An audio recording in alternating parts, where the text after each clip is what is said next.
When I started this review, I wasn't sure whether I was going to do Stage 3 or Stage 4 of Gremlins 2 for the Game Boy. Because let's face it, they're both pretty fucking awful. Finally, I decided on Stage 4 because it's slightly, ever so slightly worse than the previous one.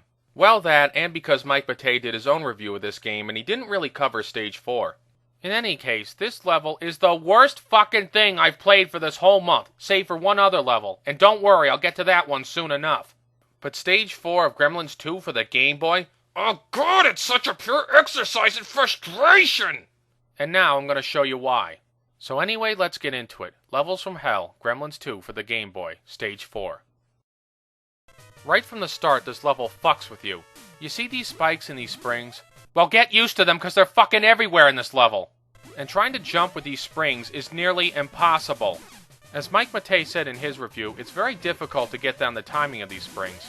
It's as if you have to jump right when the springs are about to go up again, but it's very difficult to gauge when exactly that happens because the springs keep on going up and down and up and down. It makes me sick just to look at it.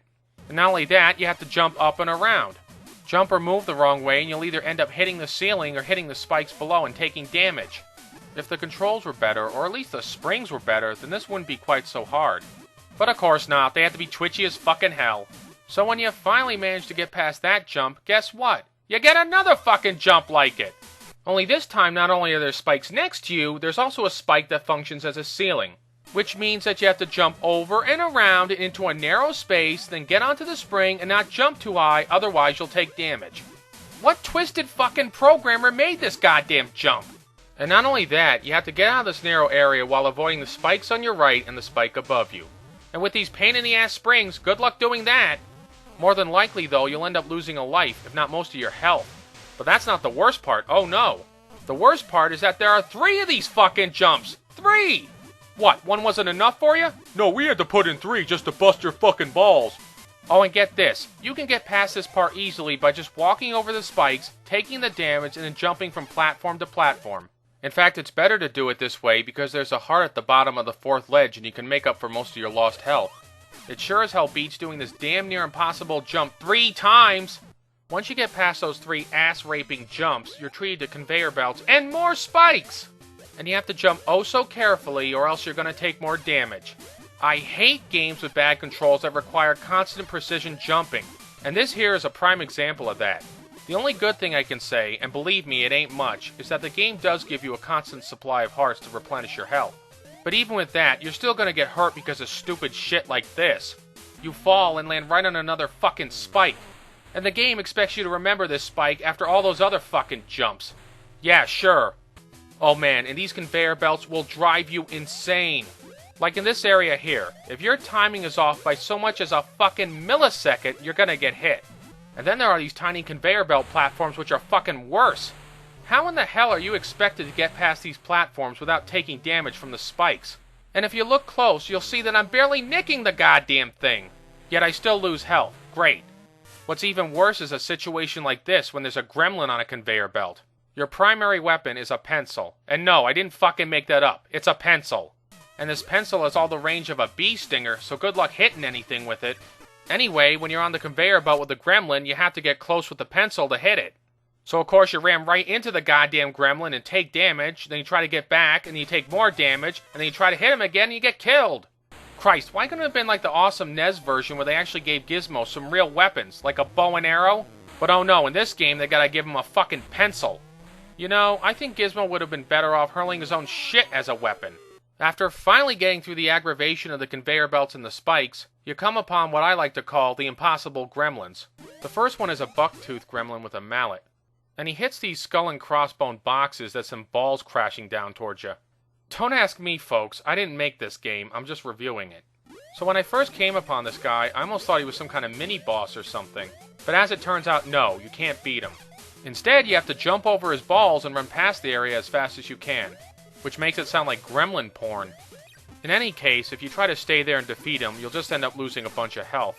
However, once you know what to expect, he's really not that hard to avoid. The second impossible gremlin, on the other hand, now that's a different story. This area here with the baseball throwing gremlin is a fucking nightmare. Look at this shit. They put you on a spring in between 2 spikes and a baseball throwing gremlin that constantly throws his goddamn ball back and forth. And from earlier, you know how easy it is to use the springs. So if you can't make that jump, you're gonna get your ass killed real fast. And what's even worse is that you can't use any weapons against him. Not even the stereo with the musical note. Christ, at least in the NES version you could defeat pretty much all the gremlins, but here, oh no, you can't. Even if or when you manage to get around him, he can still hit you with the goddamn baseball on the other side. It is a fucking pain in the ass to get through this area, but it's nothing compared to this next part. This is far and away the worst part of the level. Hell, of even the game for that matter. Everything else before it, the spikes, the conveyor belts, the impossible gremlins, they're nothing. They're gravy compared to this part. In fact, it's so bad that I nearly quit the game because of it. They expect you to go into a vent where you can't see Gizmo and make jumps over spikes and conveyor belts. Are they out of their fucking minds? My god, it's hard enough to jump when you can see him. Now you're making it so I can't see him. What kind of fucked up logic is that? Did they want kids, hell adults for that matter, to take their goddamn Game Boys and throw them out the fucking window? It is just cruel as hell to do this. And the only saving grace is that occasionally, once in a blue moon, you might be able to see where Gizmo is. Fat fucking lot of good that's gonna do though, because a second later it'll disappear again. And there's times where you think you got onto the second level of platforms and you walk to the left, and as it turns out, no, you didn't. You're still on the first level and you walk out of the vents. Oh, Jesus Christ and fucking Lederhosen, this is impossible! At this rate, you may as well just play the level blindfolded. Even if you manage to get to the second level, you'll still probably step on the spikes and lose a ton of health. If by some miracle you manage to make it to the upper levels, you can still screw up on the conveyor belts. Miss one jump and you'll fall all the way to the bottom and have to start all over again. And if you get killed, it's all the way back to the beginning. That's right, with the springs and the spikes and the impossible gremlins. The only way to beat this part is to fuck up a bunch of times until you finally remember how to get Gizmo through it. As I mentioned earlier, in some spots you can occasionally see Gizmo, but again, it doesn't last. Even when you get to the top, there's still the danger of falling back down to the bottom. Actually, I'm surprised they didn't bother to put any gremlins in the vent too while they were at it. If they're gonna fuck with you that much, they may as well go whole hog. When you finally manage to reach the end of this vent, after losing Christ knows how many fucking lives, this last part turns out to be not quite as difficult. Oh, and the game does give you a big heart to replenish your health. Well gee, thanks. It's sort of like someone beating you to within an inch of your life and then throwing some bandages at you. Talk about too little, too late. But even this part has some annoying jumps.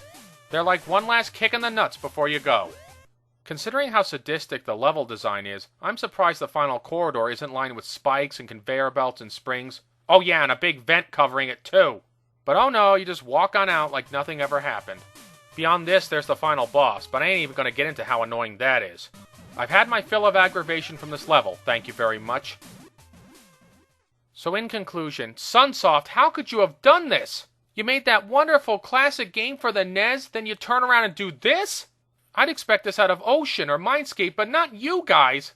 But it's over with for now, and at least I only have one level left for this month. Oh boy, and it's the worst of the bunch. This is Film and Stuff signing off. Thanks for watching.